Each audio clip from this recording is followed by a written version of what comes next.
I see the little dot. So can you hear me? If you're on, let me know if you can hear me. Throw me a one. Let me know if you can hear me.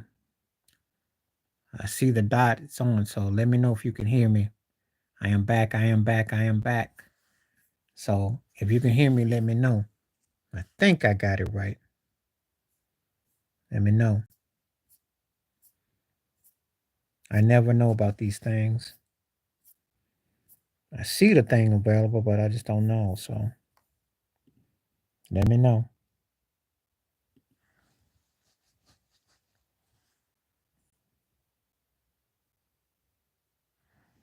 Let me know.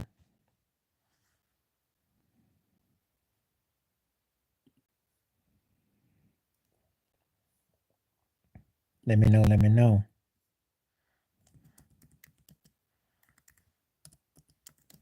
Let me know. Let me know.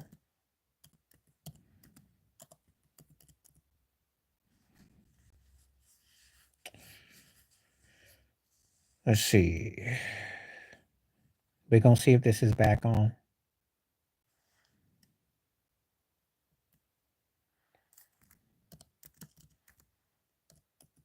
What's up? What's up? Can you hear me? Okay, cool. I saw you. I think I made some adjustments with everything. So, anyway, yeah, I touched about Aaron Donald. I did a video. Um, yeah, I talked about it. Um, you can't be mad. Can't be mad. You know. Now, you were a young kid when Barry Sanders retired. So put yourself in my shoes. Even though I was pushing 30, that was hard to take. But Aaron Donald, um,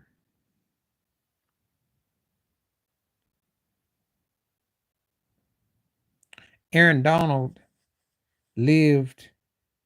He won a Super Bowl. He was all he. I mean, what else could you want? So you know, uh, nothing else you could say. Nothing else you could say. Had he underachieved or had he not been able to reach his full potential and not win, you might say, "Oh well," but he got a ring, and he was a great player for a long time. And he's young enough to get out and to do something else. So I have no problems with him retiring. Great question. I got to say Aaron Donald because he never played. Even though he got Von Miller, Von Miller was not. He didn't get Denver Von Miller, so he was dominant. They stuck two pieces on him every game. All right, what's happening? How you doing?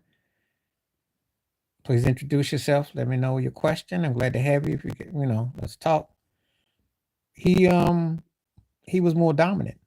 I love Sap too. I'm gonna be honest with you. I'm more of a Sap fan, Von Miller, because Von was scary. The way they ran through the AFC that year with a quarterback who was non-essential, because Peyton Manning was just basically in body. He wasn't there. He was just there in spirit. He wasn't there in body. Von Miller had to win that game against New England. And they had to win that Super Bowl. I had a good friend of mine who's a diehard Peyton Manning fan who was at my spot with a Manning jersey on. He was like, just hand the ball off. Because without Von Miller's dominance, they don't win that Super Bowl. Well, that's gonna if I go in recent memory, I gotta give it to Nick Foles.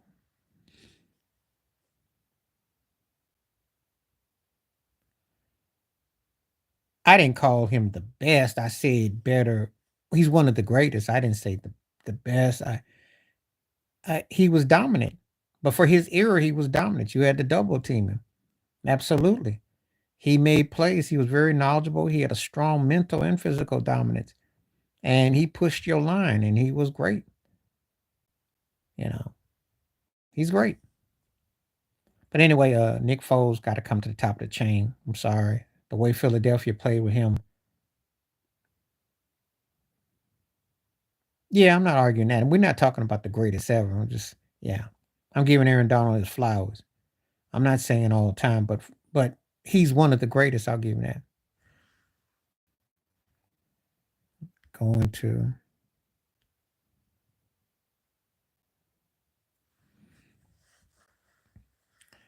people can't even answer questions or they can't even introduce themselves. I have rules on this. If you come through here, please introduce who you are. I did. And then state what you want to talk about, and then we'll go from there. I ain't got time for people just throwing stuff out there and they don't say nothing because, or they're just being blank. And I don't care. We can talk about whatever, but just be respectful of everybody that's on here. That's all I ask. Because I don't even know who the person is. And, you say hello and then you tell me what you feel about Aaron Donald on it. But no, I'm not, there's no arguing with you on that. I mean, yeah, of course I'm going to take Reggie, but I'm giving him his flowers. He was bad though. If you came along in the last, thank you very much. Thank you. If you came along in the last, you talking about the Dale Green and Deion Sanders one? If you came around the last 10 years, or you watch football last 15, you probably hold Aaron Donald to high regard, and I couldn't argue with you. I mean, he did everything you'd want him to do. He dominated. The team won the Super Bowl. He went to two Super Bowls. So how am I going to argue against his greatness? I'm not. It's just that I happen to see, you know. Well, thank you, thank you. I think it doesn't get talked about because they're similar position but two different styles. And ironically, last night when I was just going through YouTube, someone sent me the old clip when that the Cowboys played Washington and the Aikman kept throwing the ball to Mike Irvin. They were going at Dale Green. This was early '90s, so I remember that. And they even had Jason. They was slinging it at his way, so took me back. But I think they're very comparable because Daryl Green doesn't get his due for being dominant. He was incredible speed. I'm sorry, but if you could run down Tony Dorsett and Eric Dickerson like that, and believe me, my eyes back then was watching guys that could just leave you in the dust, you know. So I don't know what you're talking about, Mr. Sanders. Please introduce yourself. And guess that's a yes. I don't know what that means.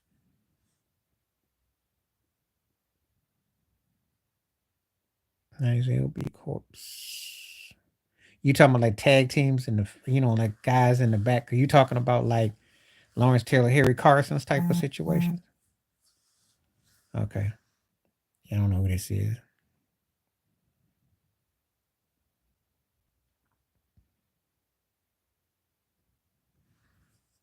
Block him like Matumbo. Oh yeah, that comes to mind. That's probably the best one with Lawrence Taylor, Harry Carson's. I mean, the Giants one was probably they probably were the most notable. Could make a case for Ken Norton Sr. with the 49ers and them. I could make a case for them. But the Giants probably had the best one, if I'm honest. Just keeping it 100. Because Harry Carson's and Pepper Jones, if they didn't play with Lawrence Taylor, they would have been. It's just a situation where you happen to be associated with greatness. It really, you know, and they stood out the most to me. The Giants core. They weren't the dominant team of the '90s, but and I make a case for Cornelius Bennett and Daryl Talley with Buffalo, who underappreciated. They came up big too. And I mentioned Norton and them with the 49ers. Dallas didn't beat me with their linebackers per se.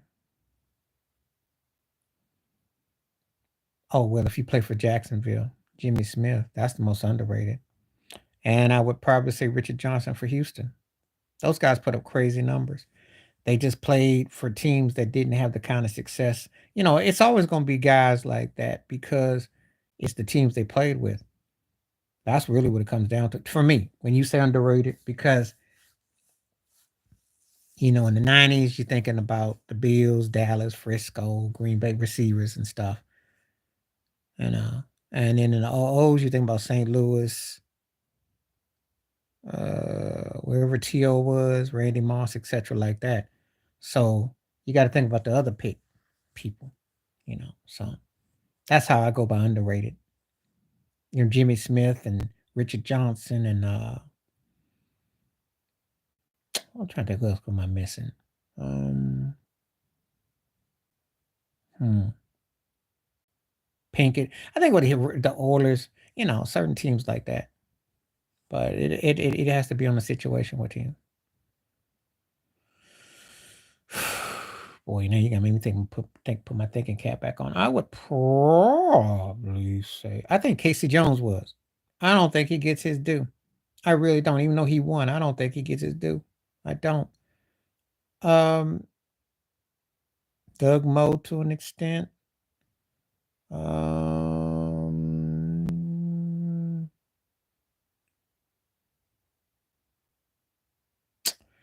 trying to think because that's a great question. Because I'm trying to think who was the Milwaukee Bucks coach in the '80s.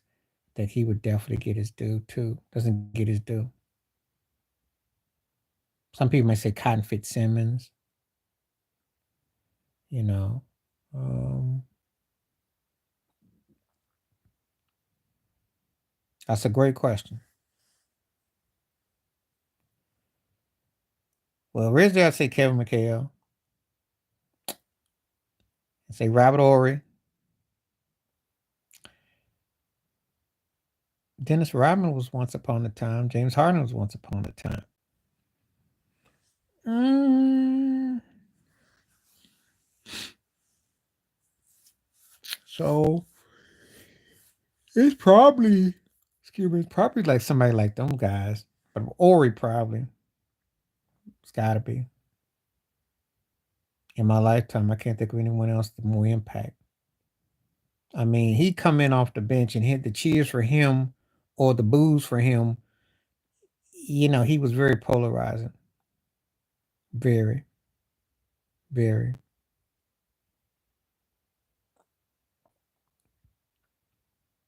So, you know, I think he should be a Hall of Famer because if they're gonna do all this Draymond Green statues and commentary and everything, how come Robert Ory gets a studio mic and Draymond Green got mics left and right? Like they just trying to hear what he got to say. Cracks me up. So, but anyway, that's my thoughts.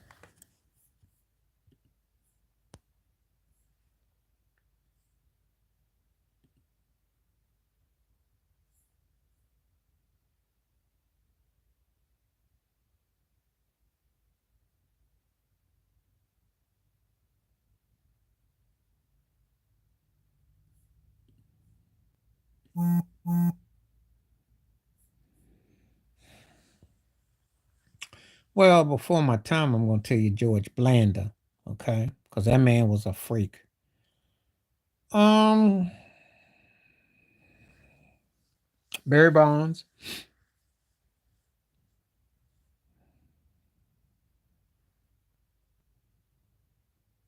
Mm,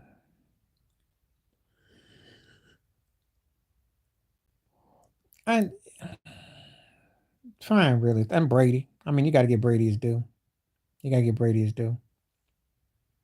So most of the times it was baseball. Clemens probably not Ricky and Blue. They weren't the same players, but Clemens I'd say, but Bonds for sure.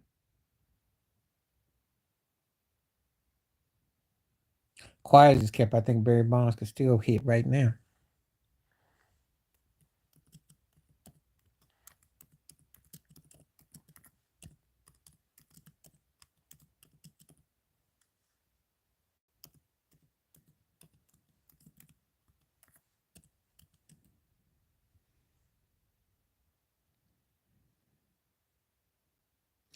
Well, Petty was good.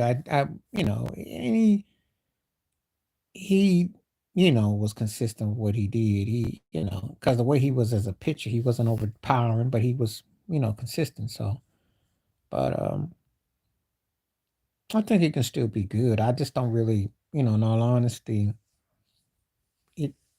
it usually, it's not quite the same. Let's just say that. You can see the differences, you know.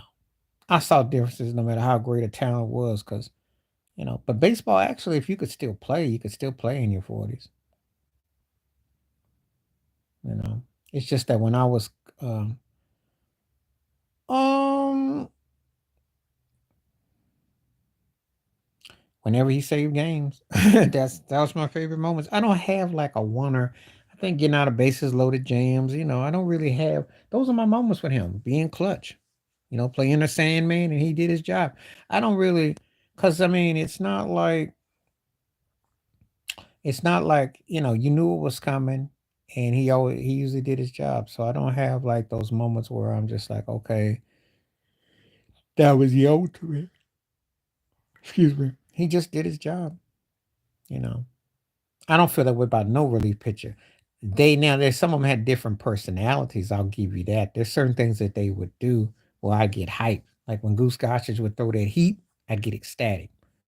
Lee Smith would be like blowing. Bruce Sutter would be do his thing. Al Herbosky. I had guys who would do different things. Um, Tug McGraw. But I don't have. They're very animated. Relief pitchers are very animated. John Rocker had a love low type of thing. They're very animated. Well, that's Rivera, favorite. Him, McGraw, Kent Covey, Lee Smith, Bruce Sutter, Dan Quisenberry, John Schmaltz, Sparky Lau, um, Tom Gordon. Okay, I ain't heard that name in a long time. He threw hard too. He threw hard. Um, I liked him too. I think they used to call him Flash Gordon. It's funny you mentioned that name. Wow, I ain't heard that name in a long time. Yeah.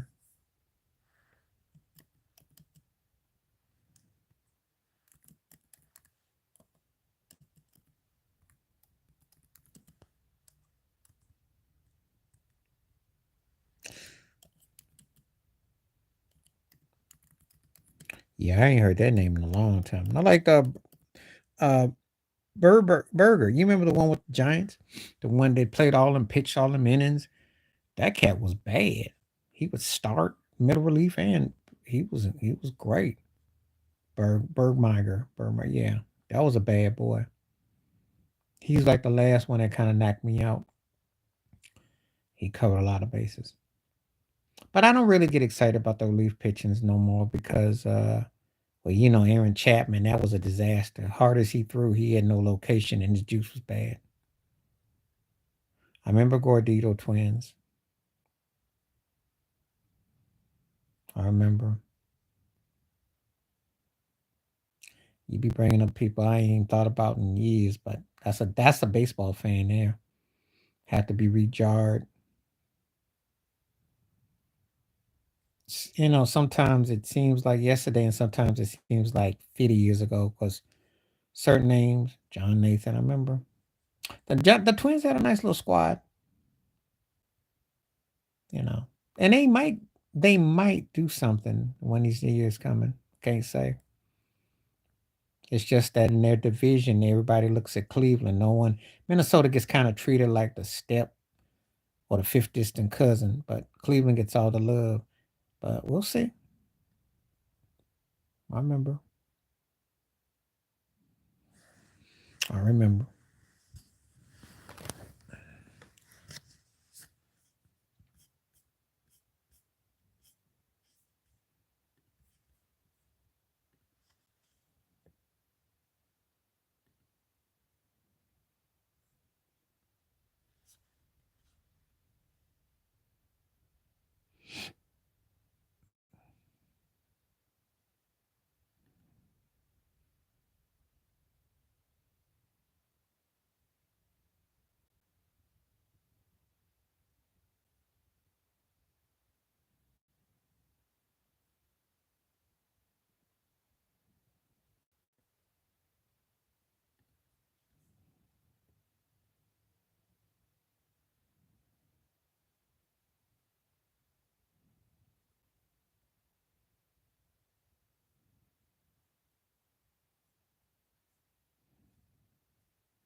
Yeah.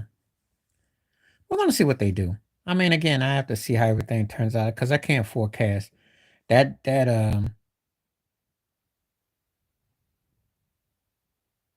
When you say comeback seasons, are you talking about players or teams?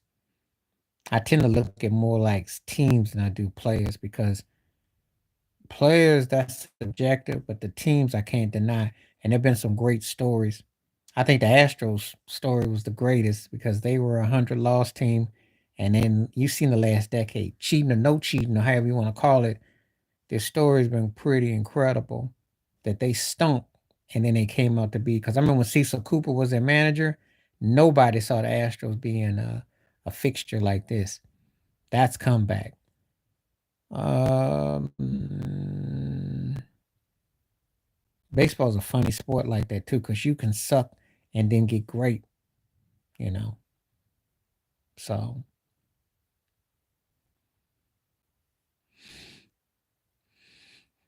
well, you talking about players, I gotta think on that one. Because I have to really think on that one. Usually, guys, if they fall off, they fall off, and they fall off to oblivion. So,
Barry Bonds, Barry Bonds, because I think he did go as a free agent, and I'm sure it's gonna be somebody with Reggie Jackson to the Yankees. You can make that case. I mean, that's pretty much the he did the 1 year with Baltimore, then he came to the Yankees, so that pretty much seals the deal. Um, all of it's gonna be big names, obvious. It's not gonna be anybody. It's gonna be um, you know, you could make the case for the Robert Ory of baseball, Kirk Gibson. Did he come over to the Dodgers? I have to think about that one because that was a big move, and he was scary. He always came up big in the postseason. So, um,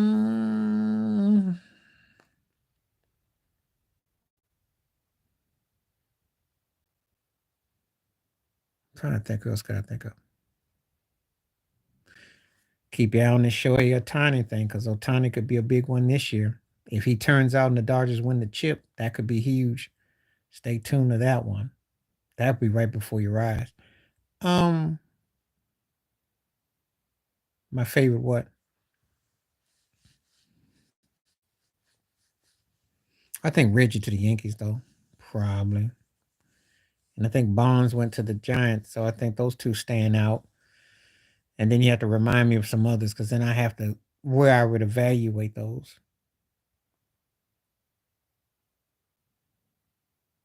The free agency that backfired the most was Albert Pujols to the Angels. That backfired. That's the strangest thing I ever seen. So, mm,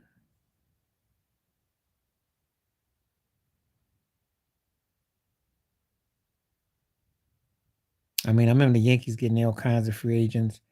The Winfield thing was hit and miss. None of the 80s stuff really stood out because they didn't go to the show. Barry Bonds, Tony Gwynn, Pete Rose, George Brett, Ted Williams, uh, Rod Carew, Derek Jeter. Those are all contact hitters to me.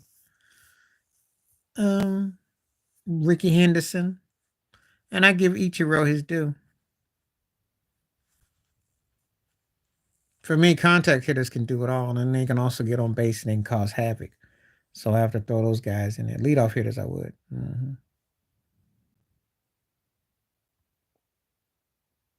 Back in the 80s. Back in the 80s. No question. No question. Take your pick. Want to say Ed Whitson? Want to take Steve Kemp? Take your pick.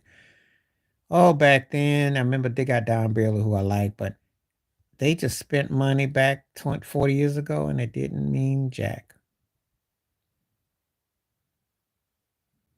Whitson was a bust. Kemp was a bust.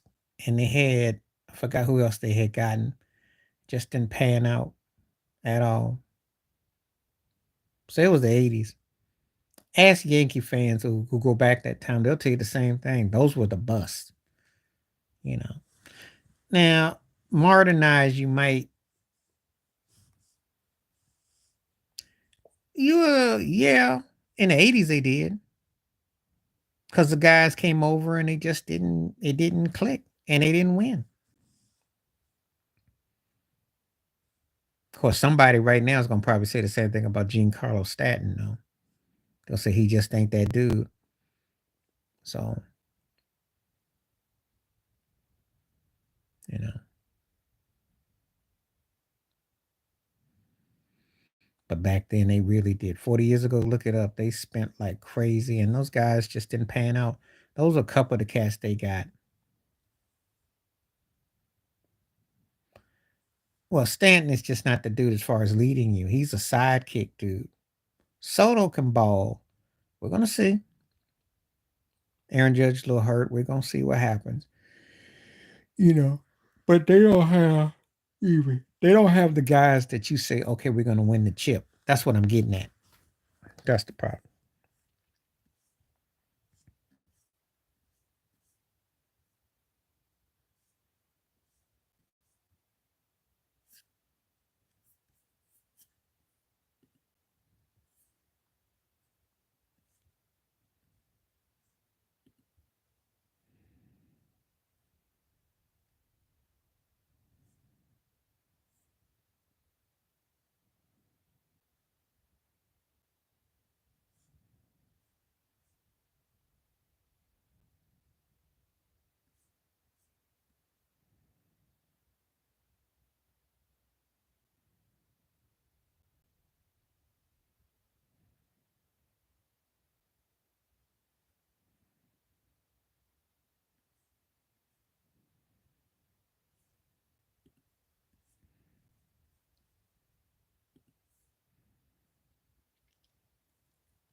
Yeah, but again, I don't know what they're doing. I like Cole too, but they missing.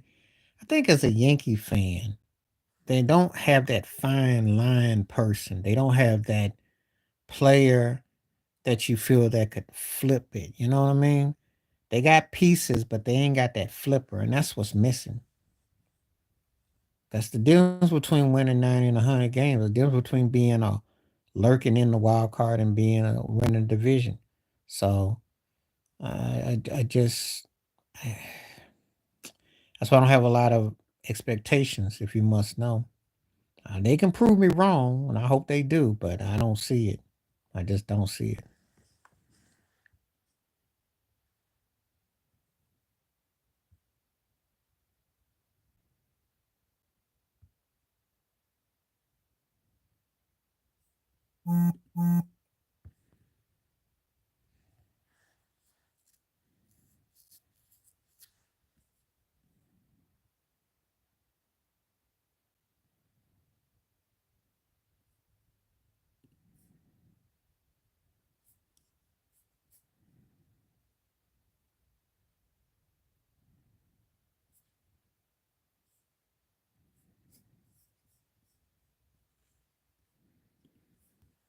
So I don't want to get into being negative about it. It's just that Uh, they got to prove me wrong. And I haven't seen anything that I sit there and I go, okay, they look like they could win it all this year. Because I've been saying that for since what, 2010? We 14 years and they haven't won in 15. So prove me wrong. I don't think they got the pieces. Soto's a great addition, but we're going to see. You know,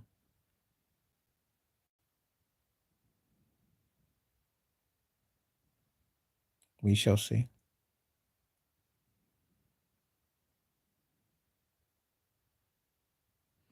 Yeah, they're missing a relief pitcher and a middle relief pitcher. Like I said before, they don't have that thing.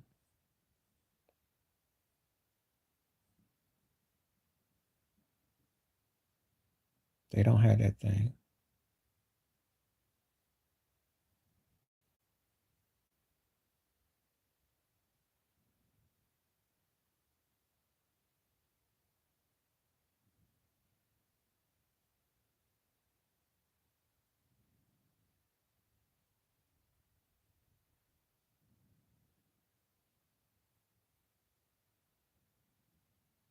If they had that thing, I wouldn't be like kind of like, you know, but they don't have that thing. So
MB, which FMBA?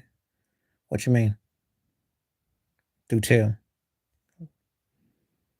You see which NBA?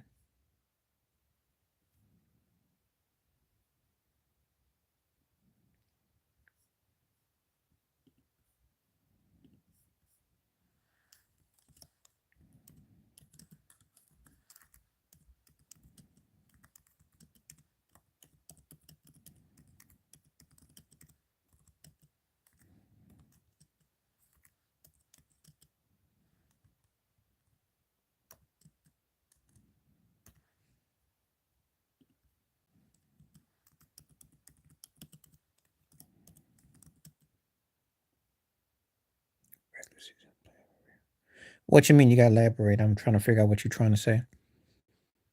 Regular season playoff NBA? You talking about you talking about the what the 10th through 7th thing? That's what you talking about? Just so we're on the same page. I'm just trying to understand.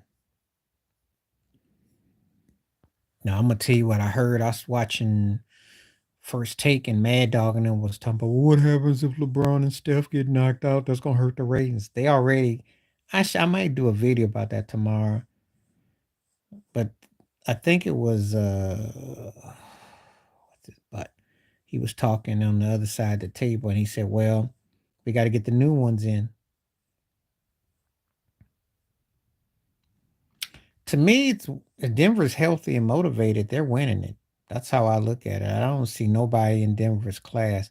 I know they want Boston. That's the media darling team that they want because they want Jason Tatum to be anointed and Jalen Brown. They keep slurping it. I just don't see it. My personal pick would be Jokic against Giannis. I'd like to see that be a best of 2 or 3 the next 2 to 3 years. That would be my personal preference because I think they're the two best players going, and I think that's the way it should go. That's how I feel. Jason Tatum is not in that argument, and he's not in that weight class. He scores a lot and they won games, but I'm not sold on him. But that's what I would like to see, you know. But Jokic wins another ring, a Finals MVP. I saw Mad Dog say that if he does that, he's putting him over Shaq and Moses Malone. Only the Street Dreams, the one, the Dream, Hoop Dreams, the one that came out in '94. That's my favorite. Now, as far as regular goes, White Men Can't Jump. And that's funny you mentioned that because the '90s did have a lot of hoops. You had the one with Fredro Starr, Sunset Park, and then you had Above the Rim. Funny you mentioned that. Funny you say that. There were a lot more basketball movies back then, and they were a lot more entertaining than anything I see now. So, yeah, Hoop Dreams documentary is probably my favorite.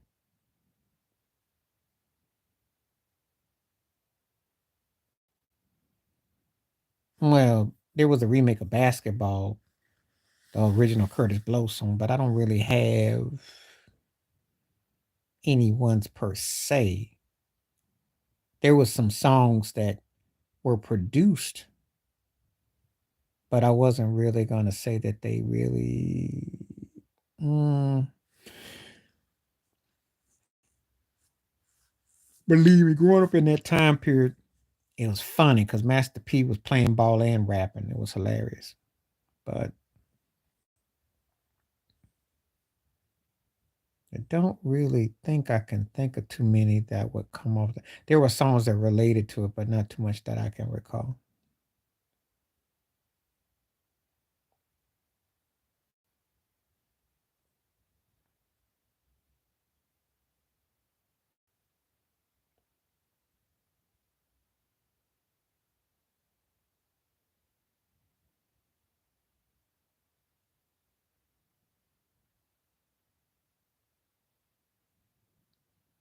Not too many I can think of.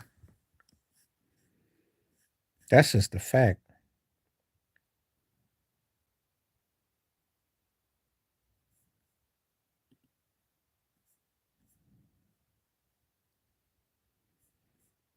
Mark Price.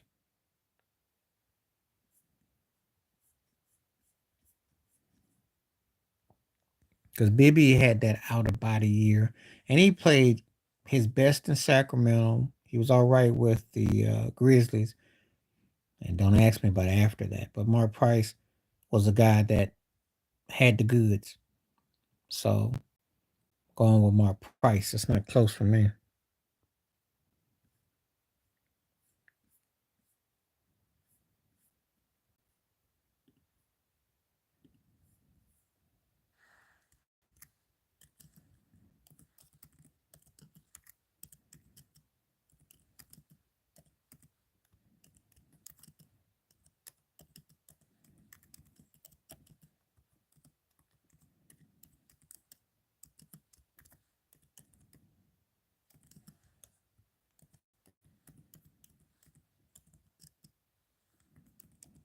Um, if you're talking about that was coaching in the '90s that I like Rudy T a lot. I like Phil Jackson a lot. Jerry Sloan, like Larry Bird. Respect Pat Riley, Popovich.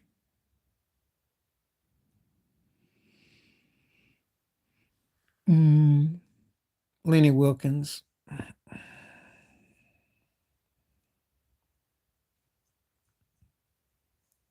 You know,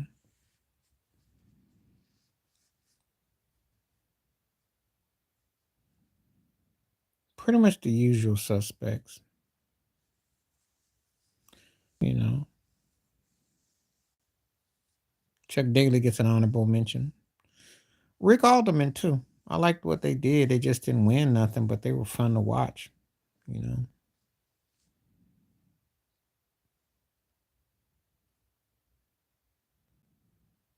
so Paul Westphal was probably the most hard to figure out. None, none. Because I mean, I really don't. I mean, how do I even quantify that for me? Um,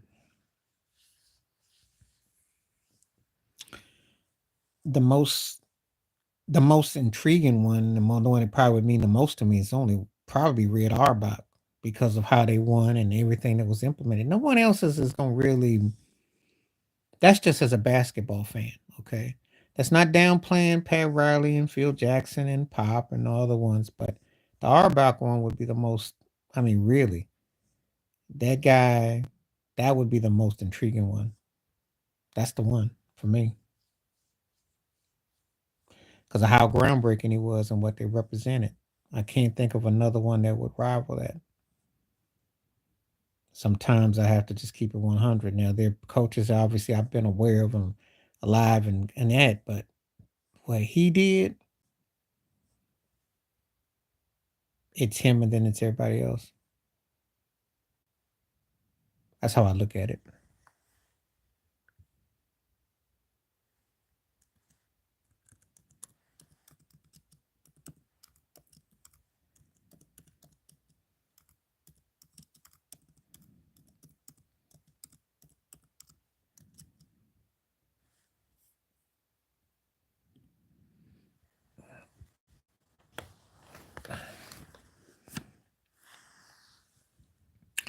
I'm probably not the right person to ask on that because I really don't get excited about, like again, Hall of Fame don't really do much for me. The NBA one. The only one that was memorable, if you must know, was the Jordan one, and that's because of the infamous way he went in his tirade.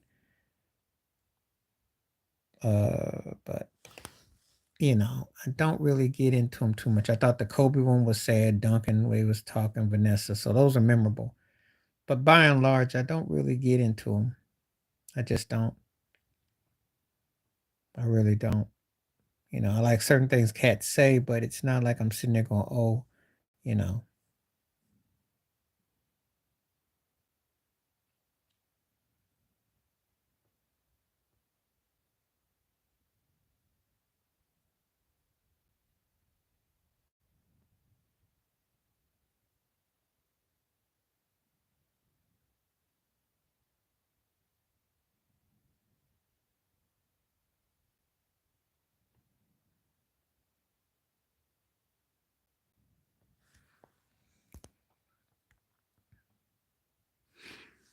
you know."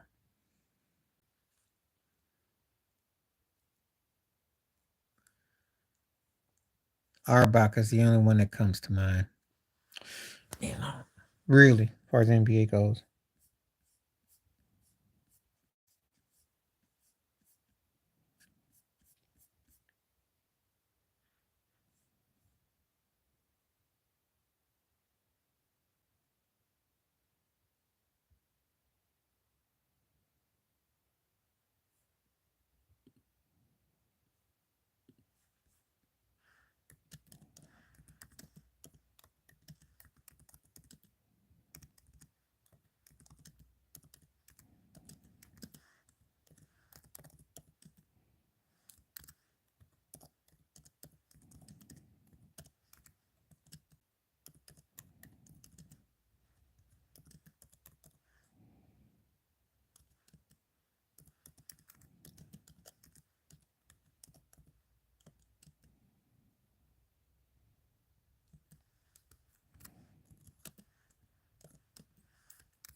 Hmm.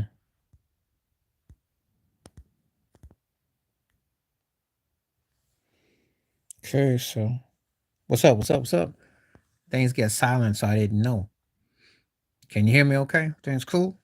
Because I just had stopped when you said the former, because I don't know if it's a delay or something, but um, I just had, yeah, Red Auerbach would be the only one that come to mind. Still taking Bosch. I never felt his NBA career really got to another level. I just never really was moved by his NBA career. Okay, it was a delay. Okay, fair enough. Yeah, I don't know what was going on. Bosch was a 2010 man in Toronto, and then he came to Miami and he sealed the deal. Weber never sealed the deal, so therefore, that's the difference. He had a chance to be better because he had handles, he had great hands, he could pass, but I just never felt that he got to another level. So I have to give it to Bosch. Skill level as well, but we have to separate what our preferences to reality. So so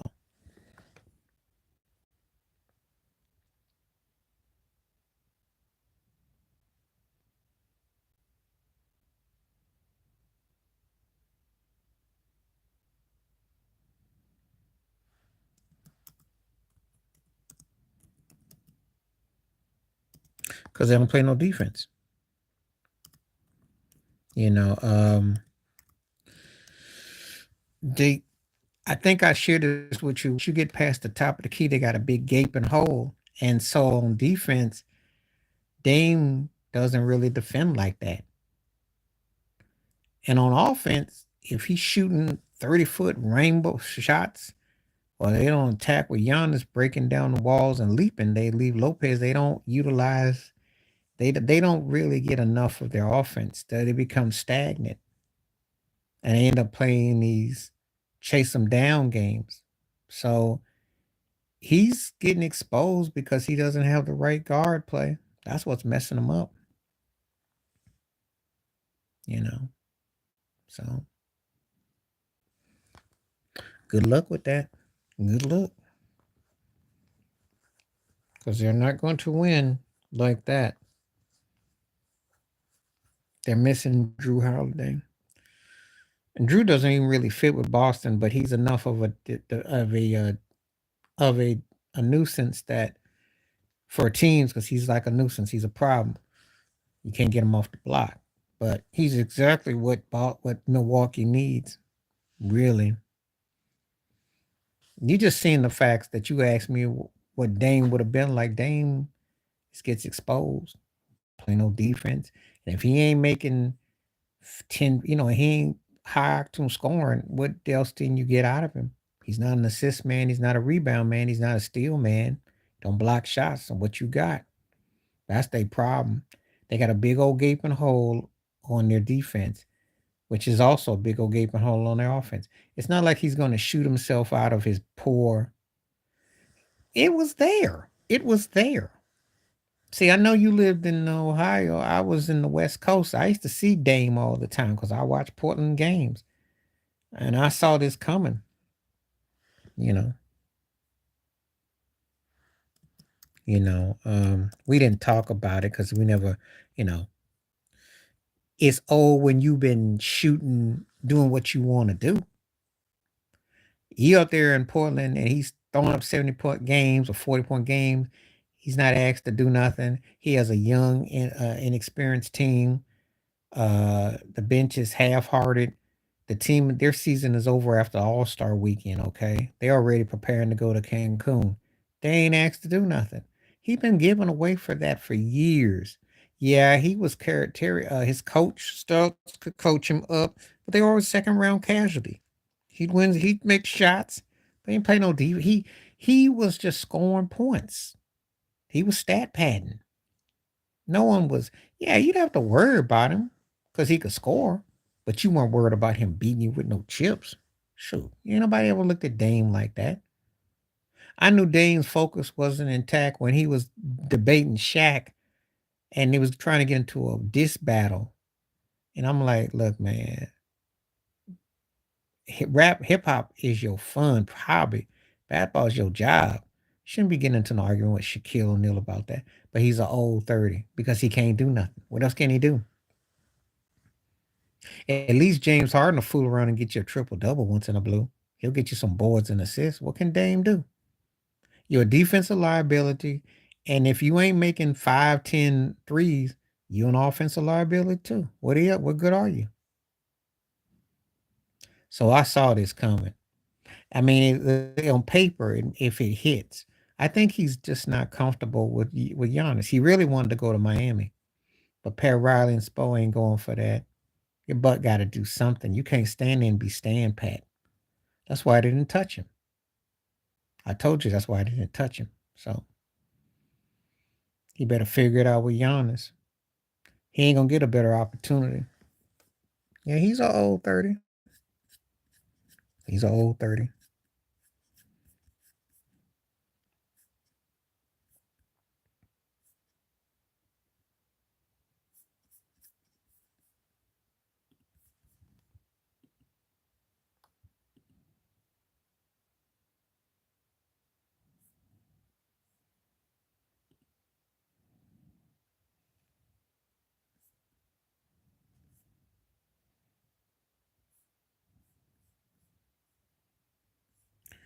Well, he don't play no defense, yeah. See? Now I'm gonna tell you something. If you put Hasburton with Giannis, they coming out the East. What's happening? What's happening? How you doing? Where you coming from? And do you have any questions tonight? Glad to have you come through. If you put you put Hasburton with Giannis, they coming out the East. They might even have a chance to win it all. They might, because that's the kind of guard that Giannis would need because he keeps everybody honest. Dame don't play no D, and he wants to shoot, and he wants to just kind of, freestyle, and it's not healthy. So,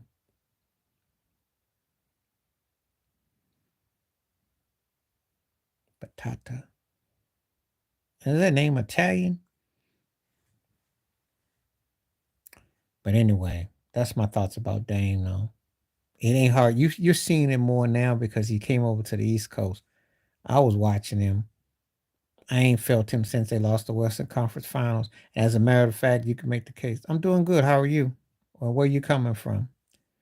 I can make the case he ain't been the same since they lost to Golden State in the Western Conference Finals. Because really, that was it. That was his peak. Everything after that, win a playoffs, win a game or two, and then get knocked out. So, Batata. Batata. Oh yeah. Well, tell me where you from and how you doing.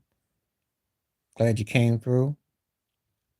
And any questions? I'm from Cuba. Okay, cool. Well, glad to have you. I like when people come from all over the world and we can talk about things. How's your night going? How's everything going?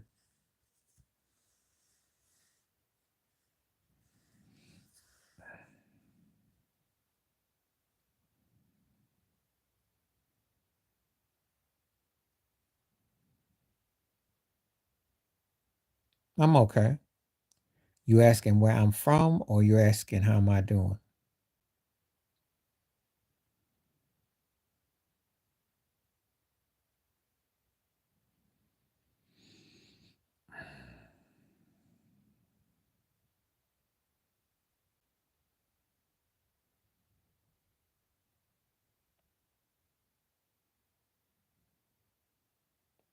Oh, originally I'm from the United States. I lived on the West Coast, but right now I'm in the UK.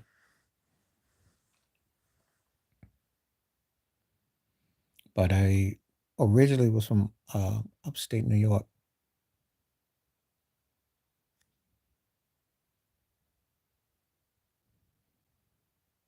You been to the States?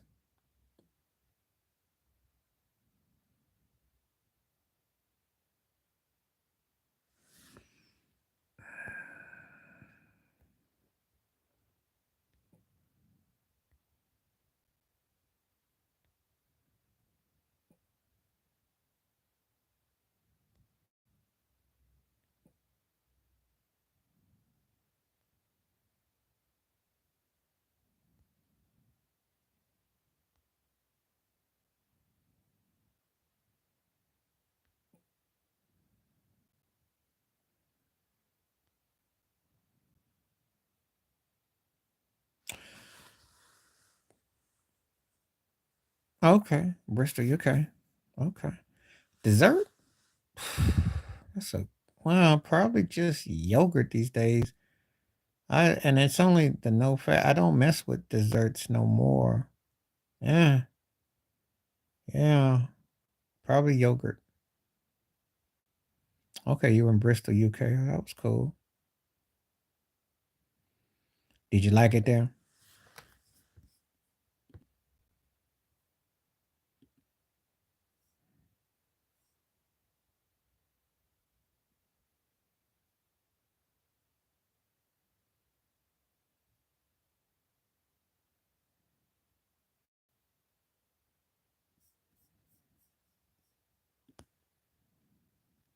Yeah, they do.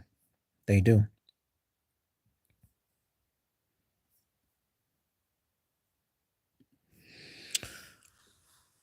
They had some in the States too. But I had some homemade made for me. I got the real deal, the real spicy. Oh, that's gonna be Rihanna. I like Christina Milano, okay, but come on, that's asking about Christina Rihanna, Milana and Rihanna is like asking me about who can I make a comparison with. That's kind of like asking me about who could I pick on. How? Let me think of a good analogy. Uh, that'd be like asking me about Allen Iverson's career and Steve Francis' career. Steve Francis would be Christina Milian, and Rihanna would be like Allen Iverson. That's the kind of comparison I make with that. But I like Milan all right though. I mean, she was cool. She just didn't have no. To me, she was kind of playing with it, uh, singer, acting, and she messed with Nick, but it didn't really last long. You know what I mean? It's 20 years ago, and it came and it went like a flash. I think she was gonna be like a Junior Whopper or Leah, and people kind of forgot. So, you know. And Rihanna outworked her. That's what it was. Now, you telling me talent for talent, pound for pound, it could have been a real close match because they both were lightweight singers, but Rihanna just outworked her though. That's all. She put that work, work, work, work, work, work, work, work, work, work, work, work, work, work, work, work. And she just outworked her. One of the things that I always say that anybody who has the ethics, because there are people that are naturally talented and gifted, but if people outwork you, you know, work, work, work, work. Yeah. That's what I had to say about Rihanna because that's what it really came down to. That's the difference between her and Milana. Because Christina Milana was a nice looking woman and marginal talent, singing and acting. I did like the Little Don't Cost, what was it? Little Don't Cost. The one she did with Nick Cannon. Or Don't Cost a Thing with Steve Harvey and all that. But she, to me, just kind of felt like, I don't know, the industry wore her down. She just really didn't really want to put that work in. So that's why I had to say what I said, you know. So Caleb Williams, because everything's about Caleb. I mean, all systems come through him. What can I say? And for me, it's gonna be a it's gonna be somebody from the 16th pick back to the second round that I think is gonna be the steal. I just can't put my finger why I think that way. And the big names are the big names, but there's someone 16 on back. Keep your eye on. I don't know why I think that way. Because I think there's gonna be something that'll make sense. Because right now it's interesting. More quarterbacks and more running backs are getting picked up, which is interesting. And receivers is more offense so far in the offseason. Well, you got your linebackers, your defense, but you notice there's this movement which hasn't been known recently. So I'm looking at one of them late bloomers, 16th pick, second round. I think there's going to be somebody that's a diamond in the rough or two. Just keep your eyes open. But Caleb, as far as the money go right now, so we'll see. We'll see.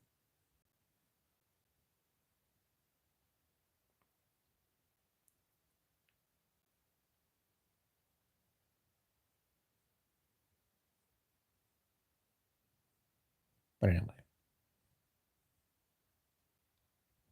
But that was a that was a good question about Milana and Rihanna. That's a real good question. I don't know how what the answer 20 years ago probably would have gone towards Christina because she did have a hit and she had a hit movie.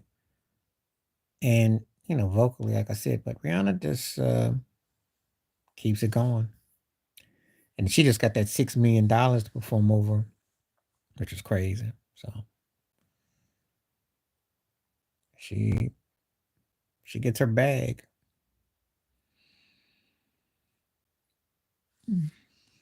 Okay, let's get some more questions going. Let's see what we're working with.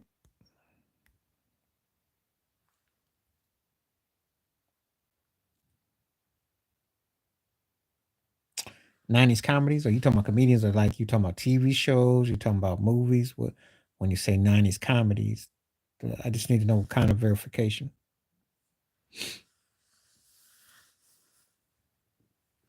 And I'm glad that you asking me a question about the 90s since we're so through with the 90s. It's the rage. And I had to do a video about that with the NBA, which was hilarious and wrong.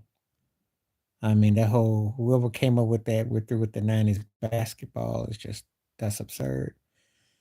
The 90s was pretty much the last golden era of music, movies, and sports because before everything became clicks and views and likes and all that and shares, that was the last time the newspapers mattered, the last time, you know. So, but oh, you talking about like House Party? If you're talking about like comedies, like House Party, White Man Can't Jump, um, I don't leave your juice in South Central, don't be a menace in South, juice stuff like that. A lot of those movies were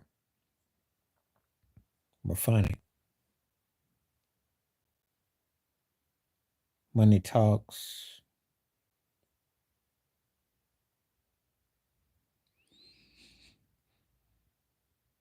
You know, there's a lot.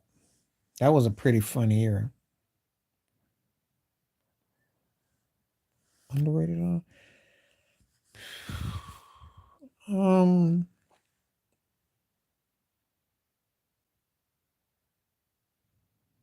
Hmm.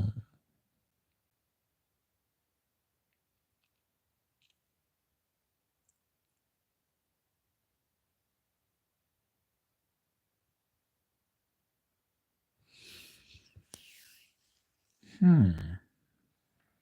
That's a great question because um,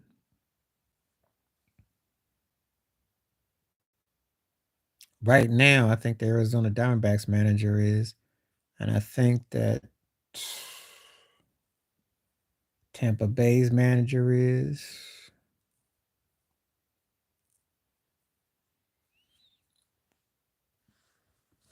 Who else could I pick on? Hmm. Yeah, I think those ones come to mind because they were more not getting the kind of love. Um,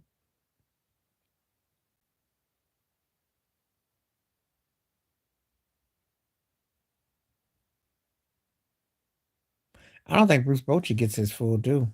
I don't think they realize how incredible his run is. If you want my honest opinion, 4 chips and with multiple teams in this era, and to do that, it's pretty remarkable.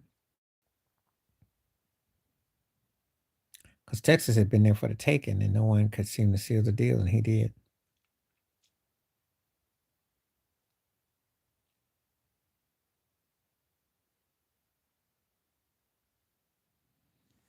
So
Um, if I was going all time,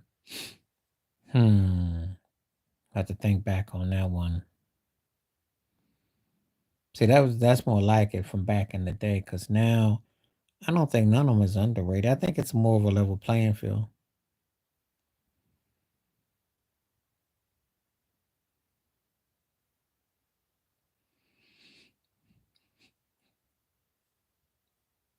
So can't really say, but it's a different day and time. That's a fact. So,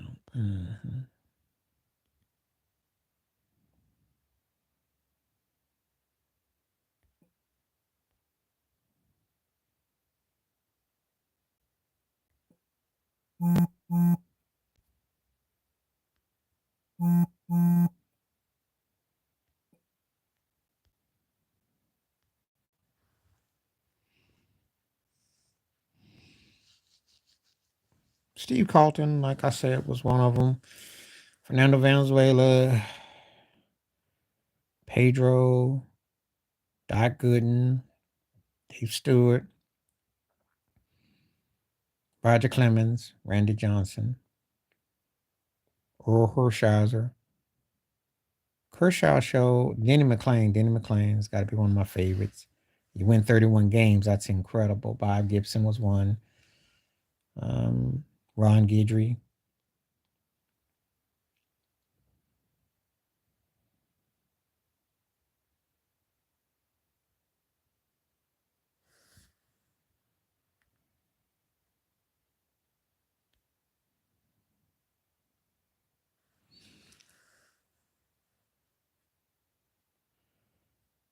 Current players, well, I like Otani. I think he's a fascinating character. Don't you? He's got to be one of the first to come to mind to see a guy who can pitch and hit. That's mind blowing right there. I want to see how it all plays out. I really do. I like Aaron Judge a lot. I just don't think that he has, those Yankee qualities, but he's a great talent. I like his head on his shoulders. I think he's, but just not getting what we need to get with him. But a great talent.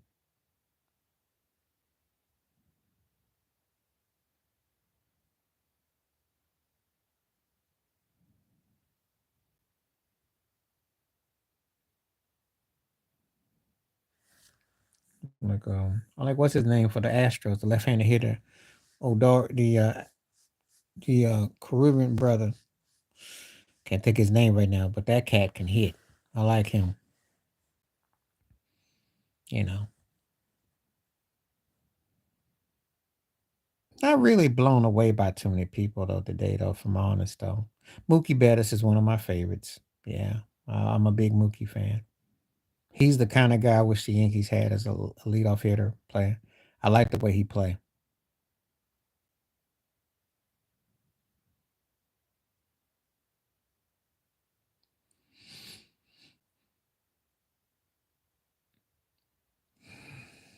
So,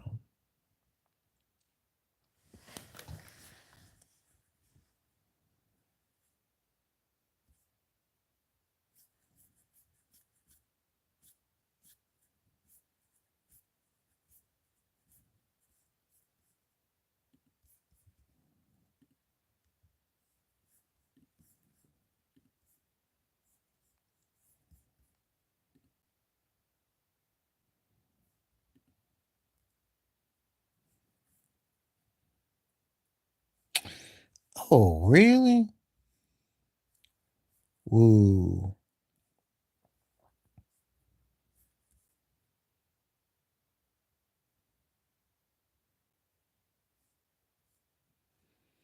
So you ain't tell me the news, Ted. You ain't give me the news. You didn't give me the news. You always give me the breaking news. No breaking news this time. I just got some sad news.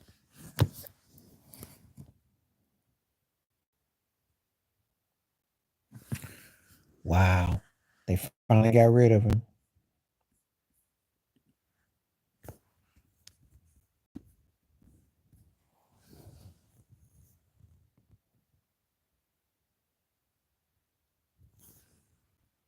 Well, he wasn't winning there. I mean, I remember that game 2 years ago when he had the mask on and he was chewing out dude and he was getting beat and he just was not doing it. You know, um,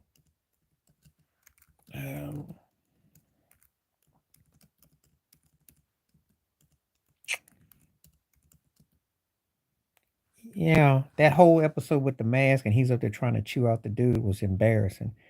They had a good run or two one of them years, and then you know about Stackhouse getting let go. Skip was crying about that. I said Stackhouse.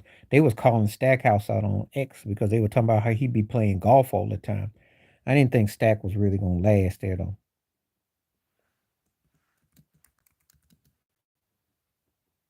Yeah, he was. You talking about Stackhouse or Jawan?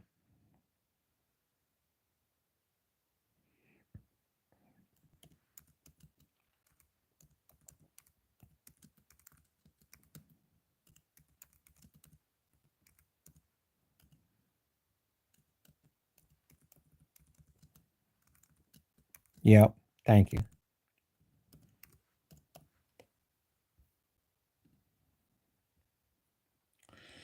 Yeah. See, and they both play tough on TV. Where do I start? Look, I love Jawan in Michigan, but he came to NBA. I don't know if you remember. Did you ever see the highlight? It was that game he was with Denver or something, and he got up to about, I ain't soft. You think I'm soft? I cracked up. I said, look, my homeboys was like, you soft. I said, yeah, he don't score much. He gets boards and stuff, but he just didn't really translate to the NBA. And I was glad he got assistant job with Miami. I was glad he played, he got around, but his NBA career ain't that memorable. And Stackhouse didn't want to play with Iverson, and yeah, I remember when Stackhouse was talking trash about Jordan. They played that game. Is it 96, 97? Jordan shook him out so bad that he fell in like in the front row, in the front row, because Jordan did a pump and he bit hard. He just always tried too hard. It's almost like he was trying to play. He remember he called Grant Hill wasn't street enough, and he always had so much words for people like I won't be a bully, and he just didn't really bring it. So when I fear he's going to Vanderbilt, I'm like, he's trying to play tough and give you that eyeball and all that. I just never no. So you're right. You're right. But it's ironic they both get dropped a day apart of each other in the same week. Ain't that something? Good call. So now now I wasn't shocked, but I was surprised he had lasted this long. Michigan wasn't doing nothing. They've been average. I don't even talk about him because I just roll my look. Him as an alum and what he meant, I got respect for. But him as a coach there, please. They look like they were 16 and 13 or headed towards the NIT. If they could even get the NIT anymore. I mean, I wasn't feeling what he was doing. I just beat you to a breaking news one, that's all, because I thought how much you like to do it. They were talking about the New York Giants breaking news. Those ain't no breaking news what they got though.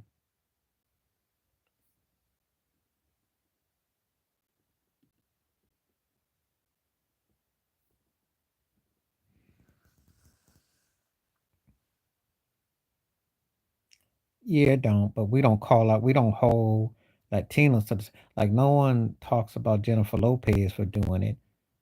You know, they don't get held to the same standard. Just don't.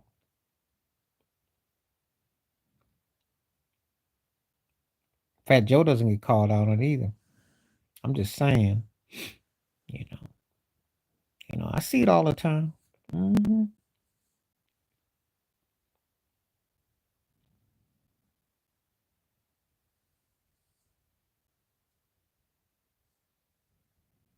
Yeah, it's different standards though.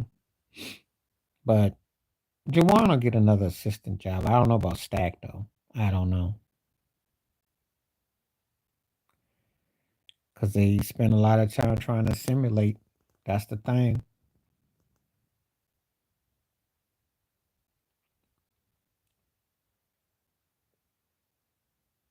They do.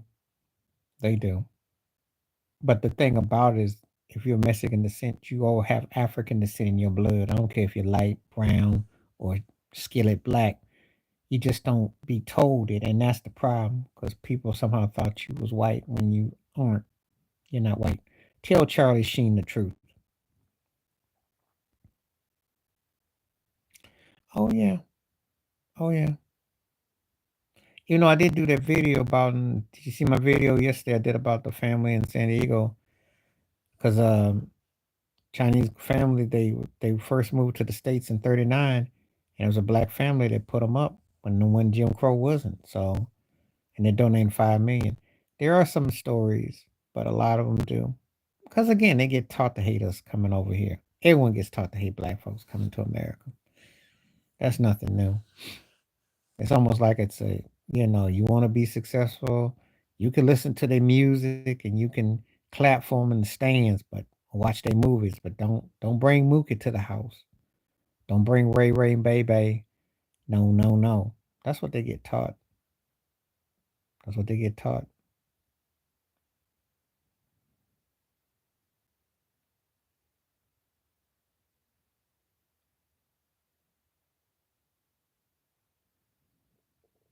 So I know exactly what you're saying. It's true.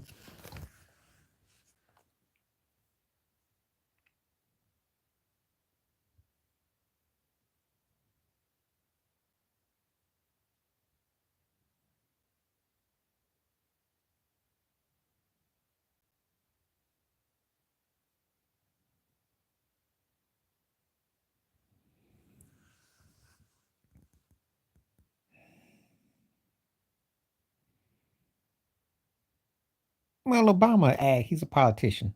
See, the thing is, and I know I always got accused of defending him.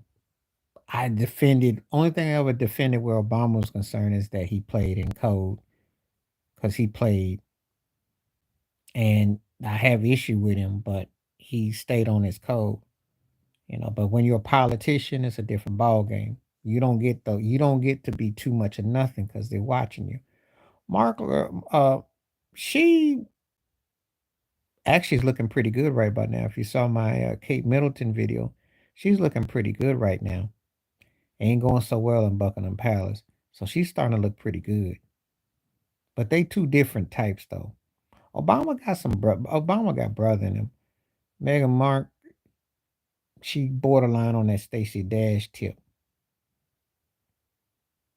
Obama be on it, but he just be playing that role. He be role playing, but he can't do too much no way because it'll take him out.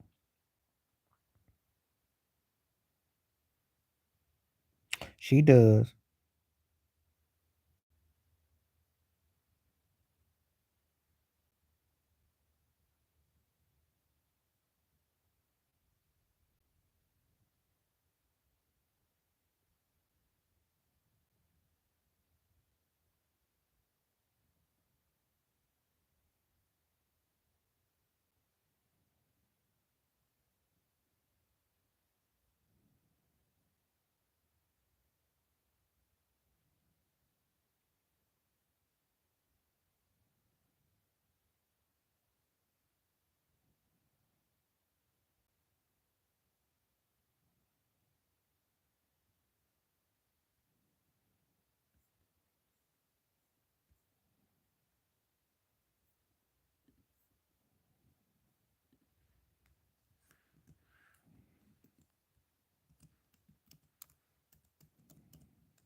Hmm.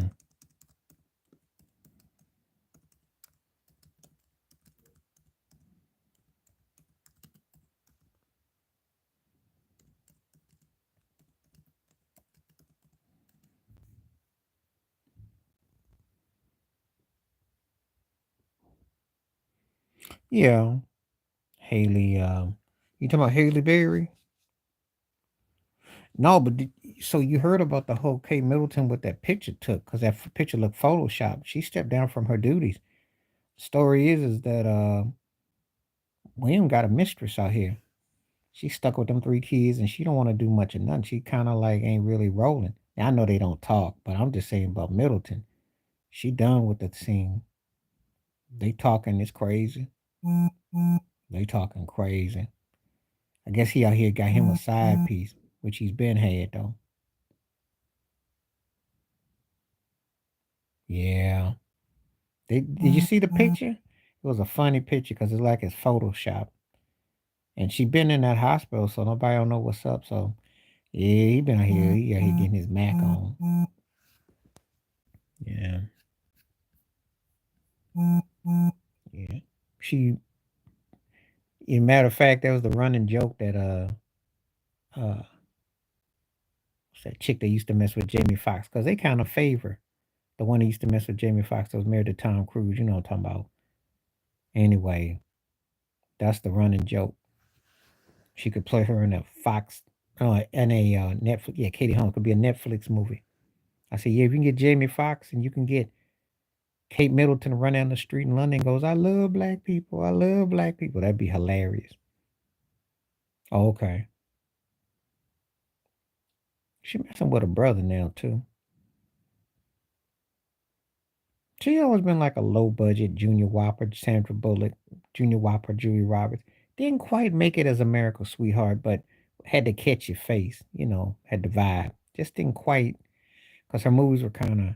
I remember that movie she did with Latifah. Gets around, though.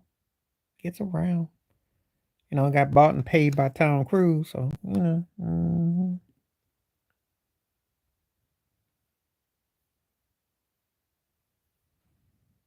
Okay. Well, where I used to live, what about Sleepy Biden? Where I used to live, that's where they all need to go. My thing is reparations. I don't want none of them. The two old white men, I can't get down with neither one of them. Should give black folks reparations. I don't care about them two old white boys. Sorry, Trump or Biden. They too old. Change their diapers. Not feeling it. Oh God, what's her name? Um, Hillary Swank, where I used to live. That Hillary Swank was from where I used to live. They are old white men, old grumpy, old mean, crusty, old don't like nothing that came out after 1980. Oh, them turkeys.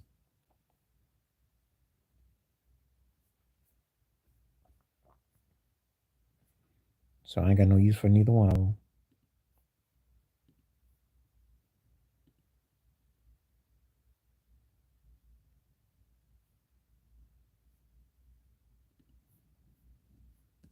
That's what I look at them as. I ain't gonna lie to you. Old grandpas be all mean, crusty, hating.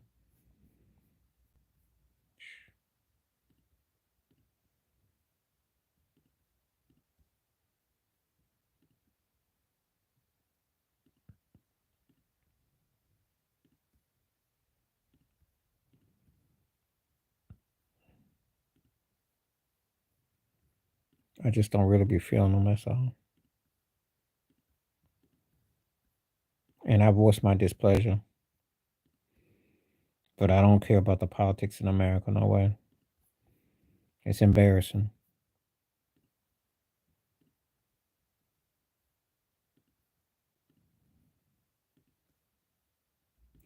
You ever want my honest opinion, you come on my show. I will tell you how I feel. I don't sugarcoat it. I don't have to be vulgar and foul to say it, but I just think they trash. It's an embarrassment. And what they're allowing as the American politics is just a joke.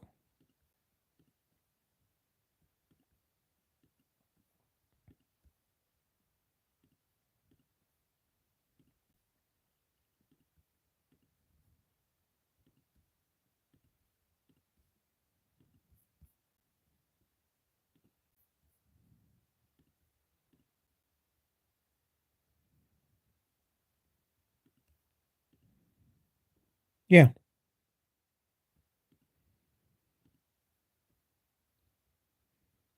part of my first name. I don't just use something as a gimmick. I put it as part of my name, so that's very much my name. Just like your name is your name, right?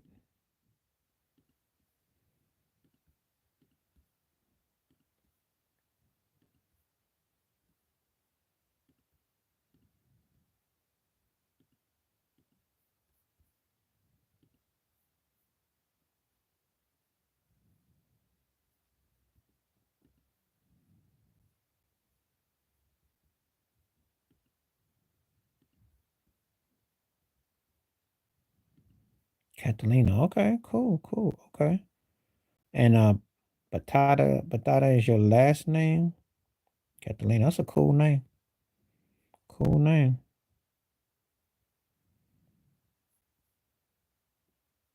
I'm glad that you came through here. I appreciate that. I always welcome anybody comes through from all over the world. That way I learn something and then I can have conversation. Yeah. It makes for great conversation, you know. You got a do you have a YouTube page or channel or anything? Just curious. Because if you do, I'll check out your videos. Or if you happen to be on Instagram, you have a YouTube channel? Okay. Is it under this name? No, no. If you're on Instagram, I'm on Instagram, Facebook, X, Threads. So if you're on Instagram, let me know if that's your name. If you want to keep in contact, if you want to, converse in different capacity, that's cool. It's up to you. Uh, I just always ask because sometimes people like talk, communicate. Sometimes they don't. So just passing through. Just glad that you came through, and the conversation. Well, what's up, Goat? How you living? Let's call you Goat because you always got some interesting takes. So what's up? Okay, that's cool. I'm on X too. I do a lot of multis because I write. It's a thing called WordPress too. So that's another thing I'll be on. Cover a wide range. I'm also on Patreon. So if you're ever on Patreon, I'm over there too. There's a lot of different things. It's all connected though. But I'm glad you came through here though. This is all good. Yeah. Always welcome good energy. Yeah, because when you think about that, he led three different teams to the finals. That's in a 10-year window, Air Max. He doesn't get his due for, you know, he's the last of his kind, really. You think about it. There's not gonna be another center. Jokic, Embiid, those guys are like are outside shooting centers who play inside out, but they shoot threes. So it's a different era of centers. He's the last of his kind. And I think that when you think about his dominance and what he represented, it's, again, that's a different time, different. You really just can't compare. So yeah, he will start to be kind of, you know, but people will start to like underrate how important and impactful he was. Yeah, he do. I'm watching him whip them passes. And if I told you he was the second best one I've seen do that, because I'm still gonna say Arvidas Sabonis was better, but Jokic is gonna get the love. Jokic is gonna be the one that gets the top 4 or 5 greatest ever because he's played and he came around and when he did. But Arvidas Sabonis was the better version of it. He just didn't come over here until he was like 30 old a man. That's the difference. Because if you think the Montez Sabonis is something with Sacramento, you should have seen his pops. Pops was a freak. That's one guy I wish could have played in the NBA during his peak and prime. It been history would have been something else. But there's no knocking Jokic though. Jokic got incredible mental vision though. It's the subtle things that he does. Subtle.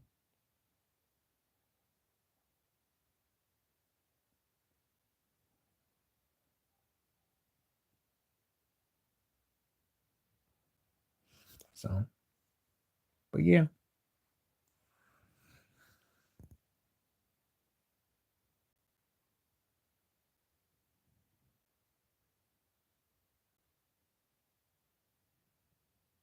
I didn't catch the last part. Ha ha ha ha ha ha ha ha. But glad the people coming through.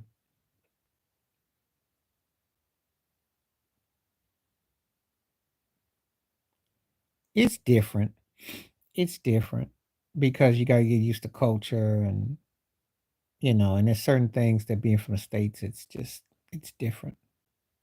I like certain things better because there's no guns, but racially it's subtle. It's things that are still similar from my skin, from my reality, you know.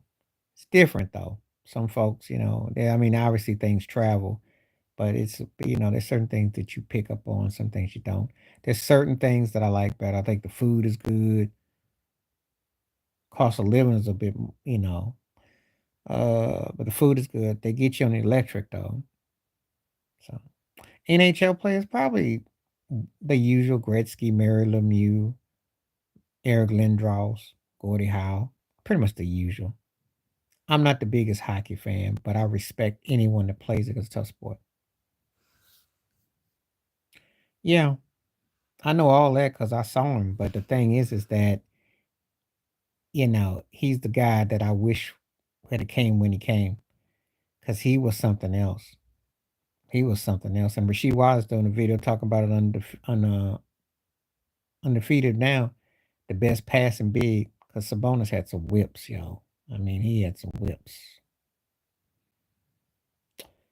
It has things that I like better than America, but there's things that I miss about the States. It just depends on what we're talking about,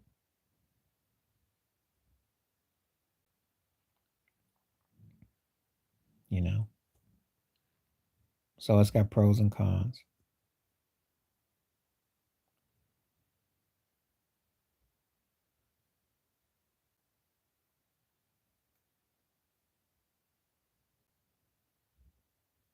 I don't really have any current favorite bench players.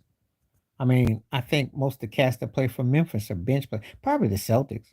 Celtics got bench guys I like in Miami. I mean, I like guys that play their parts, but I don't really have guys that I go, oh, he should start or he could be this guy. I like the way they work in unison because to me, that's what they do. Because everybody comes in now as a 3-point specialist or they got to be a shooter. So I like how teams use them. I think Miami uses them good. Boston gets over with it. I can't say, what I miss.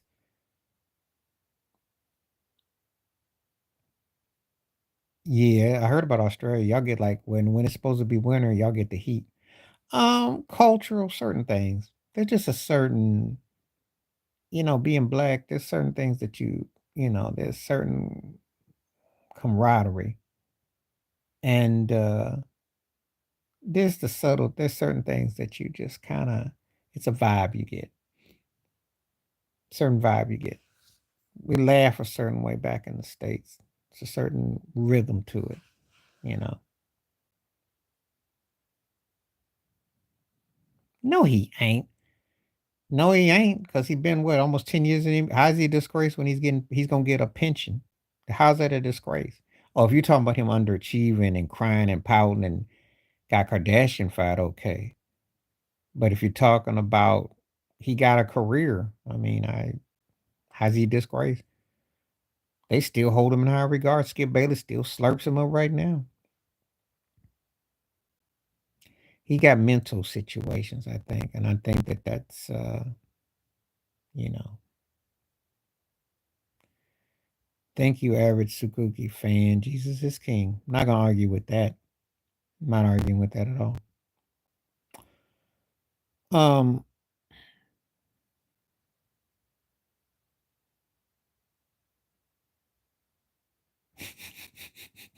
I know it's either Ben Simmons or Luke Longley. Take your pick.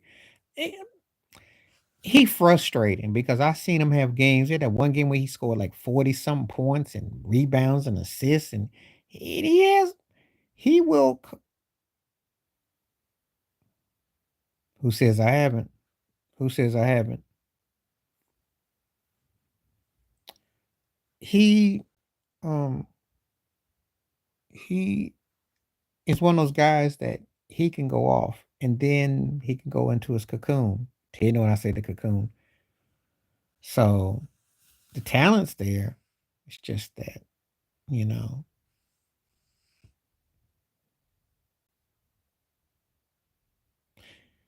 Well, born there. Well, you know, Bogut was good, just didn't get enough of him. Kyrie probably. No, he wasn't a star, but the Phoenix Suns paid him crazy money. I still remember that. I was telling with Ted and I was talking about that. I said he got paid for playing with Jordan and Scotty and Rodman. And I don't need him to go back to his cocoon. I need him to come out of it, especially in January. His cocoon is his problem. But hopefully they'll open up the play calling book on offense.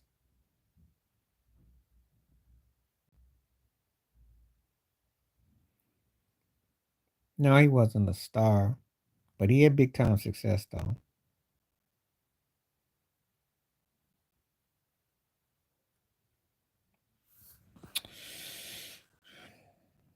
I'm sure them 3 rings is why he's on stage with Scottie Pippen and Horace Grant. Just saying. That's a funny, interesting threesome. Crying about Michael Jordan.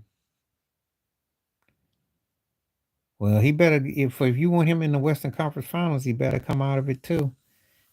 You know, they all got to come out of it. Paul George does too. They all got to come out of it. They got a lot at stake.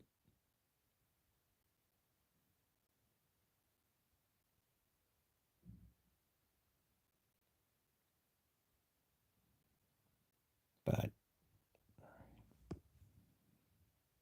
it's funny you mentioned Josh Allen and James Harden because somebody may make a comparison between those two underachieving big names.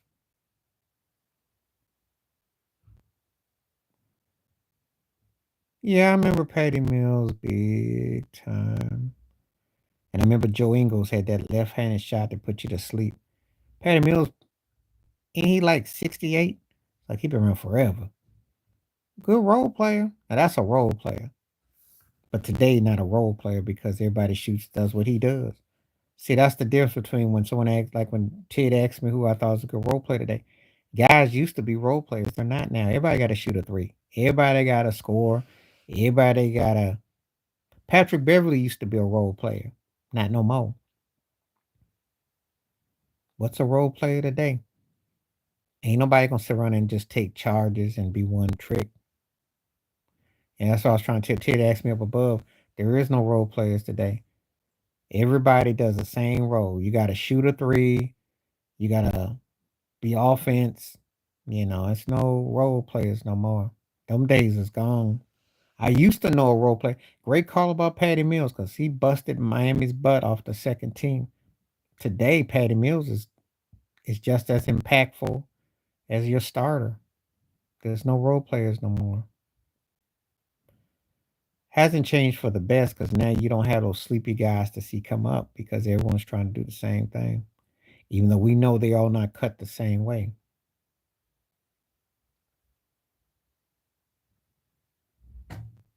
But when you mentioned Patty Mills and Joe Ingles, I remember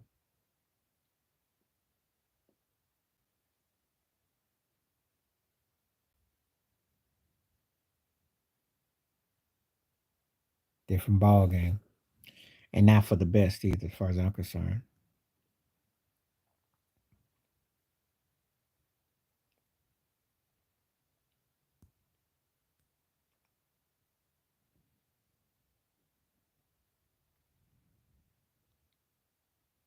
I miss the role players. Nobody comes out the day that catches you off guard. No one comes out the day that you go, oh, I didn't see that coming. It's too scripted. It's all scripted.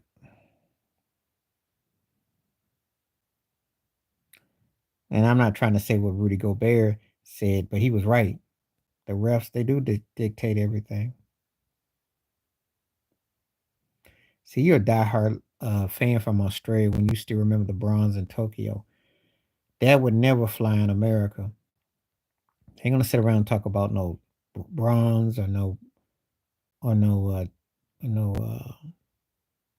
silver. They remember when they lose though. They remember that. But no knock though. Everybody can't win.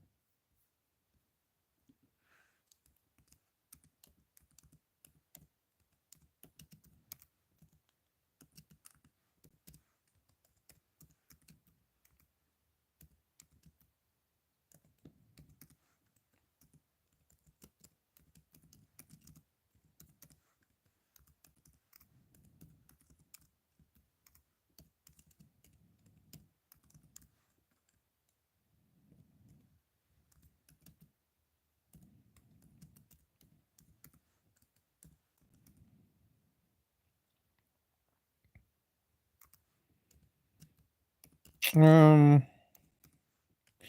Jordan would come to mind. David Robinson would come to mind too, and Elijah one too.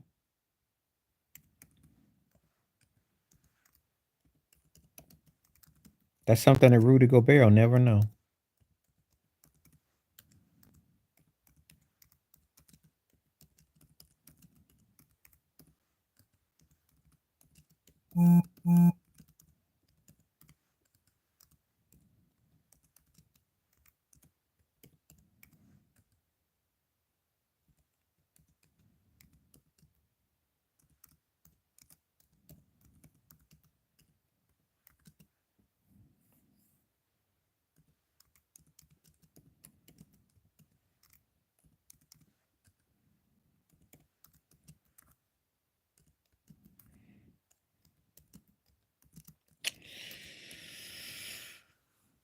Underdog John Starks comes to mind. I thought that was incredible 30 years ago.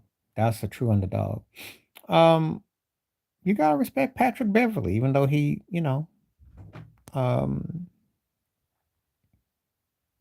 AC Green, because he played, and I think, um,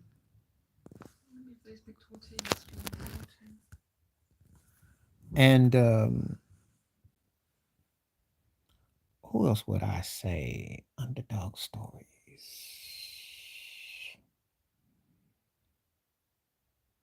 If you're talking about as far as teams, the Detroit Pistons of '04.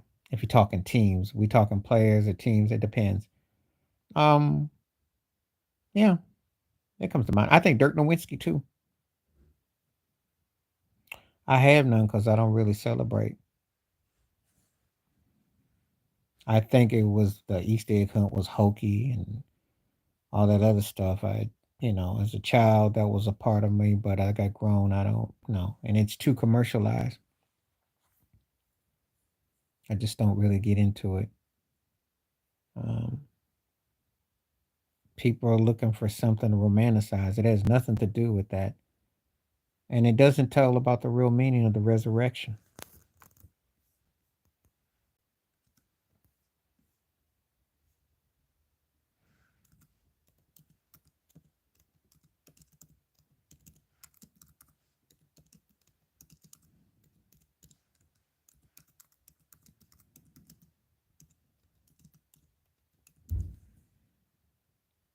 First of all, there's no such thing as reverse racism because black people don't own nothing to be racist with. So let's get that one straight. I always find that offensive. Reverse racism. You reverse driving. You can't reverse racism because you got to have ownership. I'm black. I can't tell anybody white what they can do. I don't have any financial to oversee you. But all the laws and the constitutions in America or wherever you go are written in white law. So I have no, and no one looks like me can dictate your life. See? So there's no such thing as reverse racism. It's ignorant for people to think that there's a such thing as that because they look at people for entertainment and say, well, black people doing this and that. Black people don't own anything. So before people start talking about some reverse racism, what do black people own? That's why there's no such thing as black racism. And there's no such thing as reverse racism. You got to be in control. You got to have, I got to dictate what you do, what you say, what you feel. Think about that. That's what gets lost. I don't do that, so I can't do it. So there is no such thing as that. That they somehow think that if they do enough shuffling and acting, that they somehow gonna turn white, and they gonna somehow get a crossover and get this pie in the sky that's gonna say, okay, you are anointed, you were accepted into the plantation. We're gonna take you into the big house. That's the thing.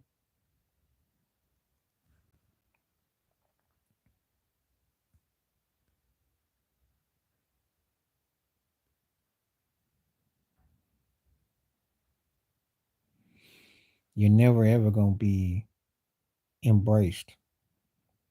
But great question, Ted. No, there's no such for me. There's no such thing. Mm-mm. I wish somebody white would come at me and say some mess like that. I'm like, what do I own over you? If I watch professional sports,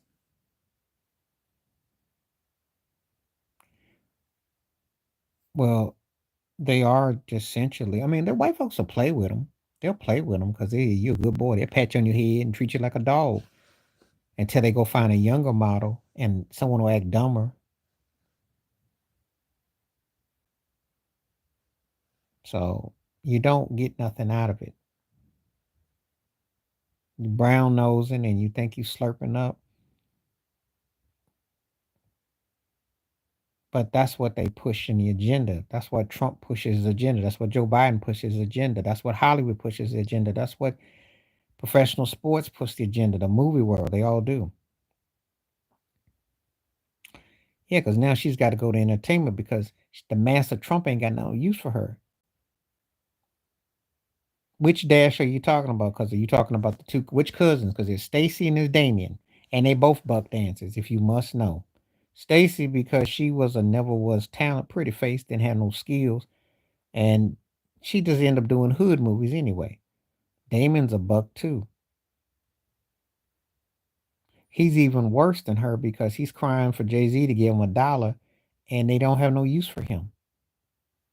And he sat up here and talked trash about R. Kelly and how much he loved Ali and all that. Oh yeah, because he's crying for Jay Z's dollars. He's all over these streets in these interviews crying, talking about how much he got and what he got and what he did. They don't respect him. Talking about he was in the Fiesta-ville, he didn't want to be around R. Kelly and how he felt about this. I said, yeah, but that money was coming in. And you're all up in video, you're all up in these pictures, all hanging out with Puffy. Can't talk, can't take Dame serious, can't take him serious.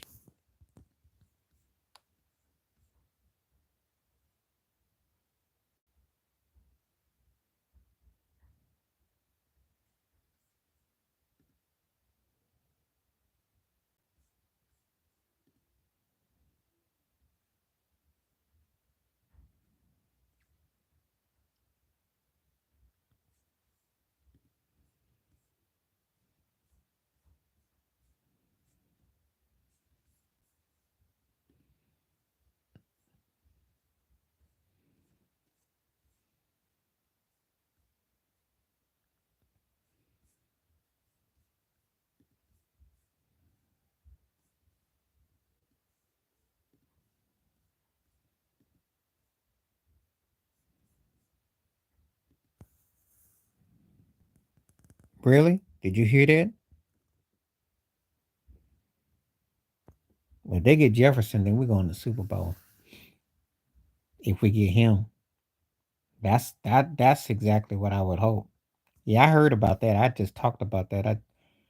That was surprised. I guess Harbaugh's either planning on getting real young or just wants to give guys a chance to catch on somewhere else. Because that's kind of interesting. I like Keenan Allen too. I ain't know about J. Well, I'll see if JJ goes to Buffalo. That would be a huge where we go Super Bowl. We get if we don't go Super Bowl, then everybody gotta get fired. Because that's a turning point right there. You can't have two playmakers and you don't win. But that's exactly what Josh Allen needs. Oh yeah, Damien, yeah. Herbert's gonna be all right. It just has to be they have to be seasoned the right way.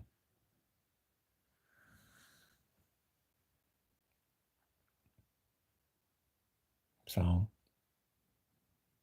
but yeah, Damien Dash gets on my nerves though. He shuffles too much. He's still trying to blame this and blame that.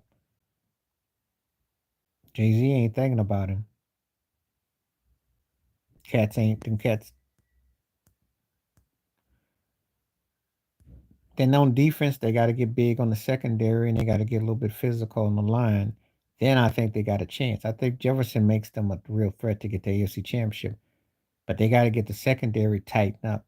They got to get the front tightened up because they got to figure out a way to stop getting smashed in the mouth by Kansas City or Cincinnati. They get beat up the gut too much. That's their problem. Physicality is what's kicking the Bills is behind, not the speed. That's why they're able to beat Miami. But when they play against Kansas City and Cincinnati, they're getting beat up in the chops. It's like when they lost that game to Philly.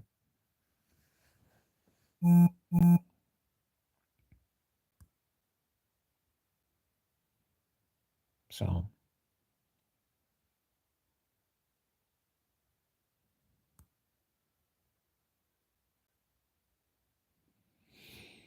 but yeah. But yeah. Yeah, I don't know if you be watching the videos on you know with Damien Dash. He does his interviews. I watch that mess. And I be you can't have it both ways. You're either gonna tell her or you're not. Yeah, the Keenan Allen one, so that's gonna be interesting. What they do with Justin Fields now. That's gonna be real interesting. Real interesting. I told you though, what did I say so far? A lot of receivers, quarterbacks, running backs get moved around. This is a very strange because this is the first time in years that offensive weaponry has been moved around. Not so common, you know. So that's real interesting. So that tells me that the draft they must see something they don't. I don't know if I don't know if teams are going to go for a lot of off. I don't know. Caleb is going to be interesting, but then I don't know. They might just do that. They might just do that. I don't know what you do in your division if Chicago actually has a weaponry of offense. That would be interesting. Since Kirk Cousins went to Atlanta and Russell went to Pittsburgh, unless Fields ends up in Washington or he goes to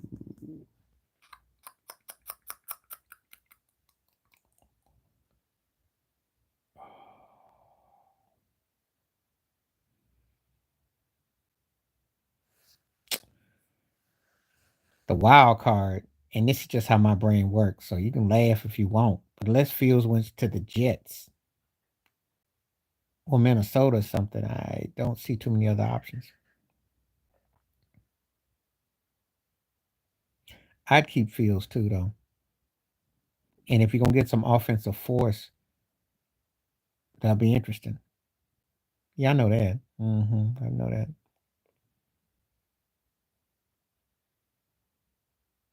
There's a lot of offense getting moved though. A lot of offense. That makes me think the draft must be. They must think there's gonna be a lot of secondary picks on defense. It's a lot of offense.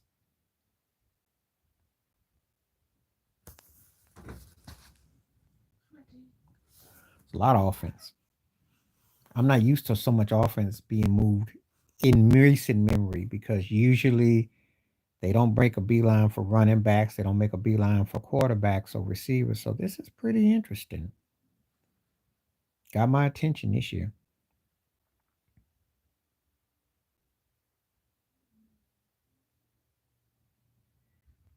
Kind of surprised.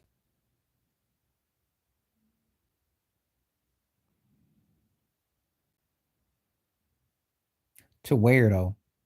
I think they pretty much tired of him because they got McCaff and he's, the tweener thing don't really work. But that's interesting. Where would he go? I wonder.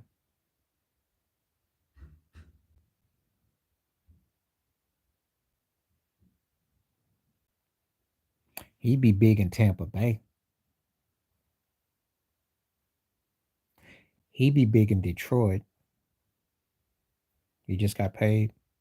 Okay. Yeah, I was getting ready to say. They'd be kind of dumb to let him go though, because he's a heck of a duality. He's a rarity.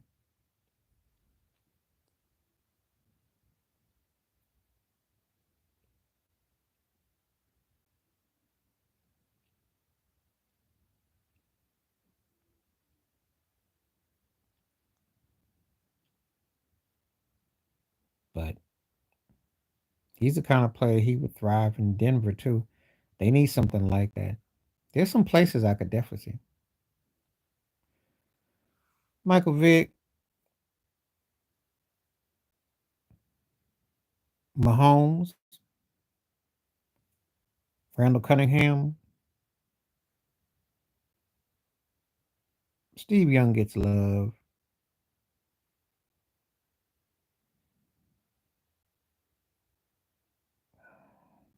Vince Young. And uh Steve McNair. Um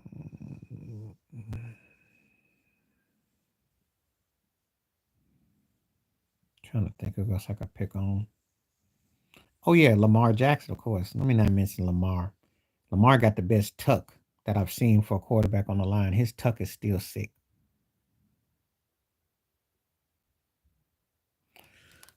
It's almost my time to go eat because I've been on for doing this for a couple, and I'm gonna get ready to call it a night. Don't think I'm coming back, but I'm glad everybody came through. Appreciate the questions and the Q's and A's. Great topics, great show, and definitely back tomorrow. And enjoyed it as always. Please be safe, be careful, peace the best. Stay warm, stay safe, as I always say. Thank you for all the questions and answers. And I'm gonna take Ted up on just letting people know when I'm coming through. So when I go live, but I appreciate it when it came through. Glad we got the volume thing straight because that was problematic early. So, and of course, anytime you want to watch the show again, you can because it will be up on those YouTube streets. So thank you again. Have a great night. Take care of yourself. Right on. I'm out.